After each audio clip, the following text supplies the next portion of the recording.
नमस्कार बच्चों, मैं अंतिमा पांडे। आज हम कक्षा 5वीं की दूसरी इकाई की पाठ क्रमांक 8 बीज या कहानी पढ़ेंगे। बीज का मतलब है सीड्स, यानी किसी फ्रूट्स का जो सीड्स वगैरह होता है उसे बीज कहते हैं। तो बच्चों, इस कहानी के लेखक जो हैं उनका नाम रामेश्वर दयाल दुबे जी है। तो बच्चों, हम यह बीज कहानी पढ़ना प्रारंभ करते हैं। ध्यान दीजिएगा। किसी नदी के किनारे एक बीज पड़ा था। वह बहुत छोटा था। वहाँ एक चिड़िया आई। वह चोंच मारकर बीज को खाने लगी। तब बीज बोला, रुकी रहो, जमीन में गड़ने दो, डाल पात होने दो, तब मुझे तुम खाना। चिड़िया चींची करती उड़ गई।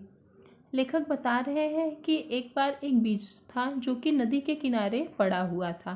तभी वहाँ पर एक चिड़िया आती है और उसे खाने की कोशिश करती है, लेकिन जो बीज होता है वह कहता है कि अभी मुझे मत खाओ, अभी मुझे ज़मीन के अंदर जाने दो और फिर मुझ में डाल पात आने दो, तब तुम मुझे खाना।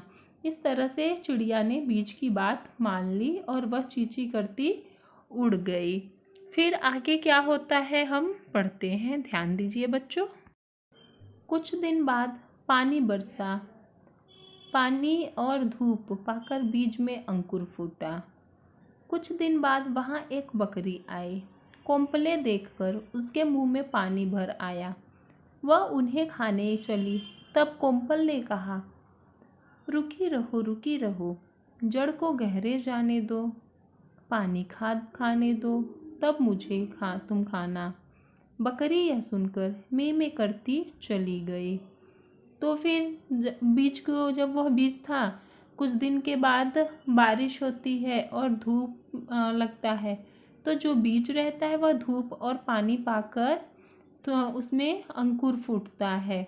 यानी जो बीज है वह धीरे धीरे एक पौधे में बदलने लगता है। तो अंकुर जब फूटता है तो फिर वहाँ पर कौन आता है, एक बकरी आती है और उसके कोंपल, यानी जब किसी कोई भी पेड़ को नए नए पत्ते आते हैं तो उसे कोंपल कहते हैं। तो उसे देखकर, जब उसके कोंपल को देखकर बकरी के मुंह में पानी आ गया और वह उसे खाने चली। तभी जो कोंपल था वह कहता है कि रुकी रहो, थोड़ा जड़ को और भी गहरे जाने दो और पानी खाद खाने दो, तब तुम मुझे खाना। यानी वो और थोड़ा बड़ा हो जाएगा तब उसे खाने के लिए वह कहती है। फिर बकरी भी उसकी बात मान लेती है और वहाँ से में करती हुई चली जाती है। फिर आगे क्या होता है हम पढ़ते हैं। थोड़े दिनों के बाद एक बीज एक छोटा सा पौधा बन गया। एक दिन गाय वहाँ आई। उसने पौधे को खाने के लिए मुंह खोला। इतने में पौधे ने कहा, रुकी रहो, डाल पात होने दो, पानी खाद खाने दो, तब मुझे तुम खाना। यह सुनकर गाय रभाती हुई चली गई।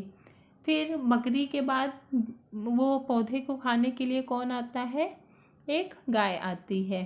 तो फिर जब गाय पौधे को देखती है तो वो भी उसे खाने की कोशिश करती है, क्योंकि थोड़े दिनों के बाद वह जो छोटा सा एक बीज था वह धीरे धीरे अंकुर में बदलता है, फिर वह पौधे में बदल जाता है। तो जब गाय उसे खाने जाती है तो फिर पौधा जो है वह कहता है कि रुकी रहो, मुझ में डाल पात आने दो और पानी खाद खाने दो, तब तुम मुझे खाना। क्यों? तो फिर गाय भी पौधे की बात मानती है और वह भी रंभाती हुई चली जाती है। रंभाती हुई यानी गाय हमेशा मुँह डुलाते रहते हैं ना, मुँह चलाते रहते हैं अपना, तो उसे रंभाना कहते हैं। तो उसने भी पौधे की बात मान ली और वह भी वहाँ से चली जाती है। फिर आगे क्या होता है हम सब पढ़ते हैं। आप बच्चों ध्यान दीजिएगा और इसे ध्यान से सुनिएगा। बहुत दिन बीत गए, उसकी डालें बड़ी बड़ी हो गई। एक दिन फिर वही चिड़िया, बकरी और गाय वहाँ आई। उन्होंने एक दूसरे से पूछा, वह छोटा पौधा कहाँ गया? तभी पेड़ बोल उठा, मैं ही बीज हूँ, मैं ही अंकुर हूँ, मैं ही पौधा हूँ और मैं ही पेड़ हूँ। अब मैं तुम सबके काम आ सकता हूँ। यह सुनकर सब खुश हो गए। तो फिर क्या होता है, धीरे धीरे बहुत दिन बीत जाते हैं और जो वह बीज रहता है वह पहले अंकुर में, फिर पौधे में, फिर एक बहुत बड़े पेड़ में बदल जाता है और उस पर बहुत सारे फल भी आ जाते हैं। तो फिर वहाँ पर चिड़िया, बकरी और गाय फिर से आते हैं और वो आपस में बात करने लगते हैं कि अरे कुछ दिनों पहले तो हमने यहाँ पर एक बीज, एक पौधा देखा था।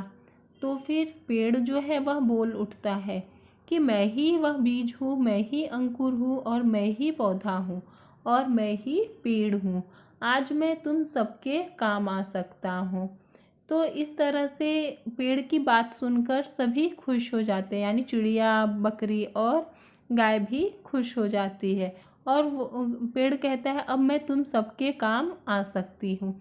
इसलिए पेड़ की बात उन सब ने मानी और फिर वह जो एक छोटा सा बीज था वह इतने बड़े पेड़ में बदल गया कि उसका उपयोग हर कोई कर सकता है। सिर्फ सिर्फ मेरा उपयोग अकेली चिड़िया, अकेली बकरी या अकेली गाय ही नहीं, बल्कि हर एक कोई, हर एक मनुष्य, हर एक प्राणी मेरा उपयोग कर सकता है। इसलिए बच्चों, हमें जिस तरह से बीज की बात हर चिड़िया, बकरी और गाय ने मानी, उसी तरह से हमें भी हर एक का कहना मानना चाहिए, क्योंकि समय के साथ परिवर्तन होता है और वह एक छोटा सा जो बीज था वह बहुत ही उपयोगी बन गया और वह बहुत लोगों के उपयोग आ सका।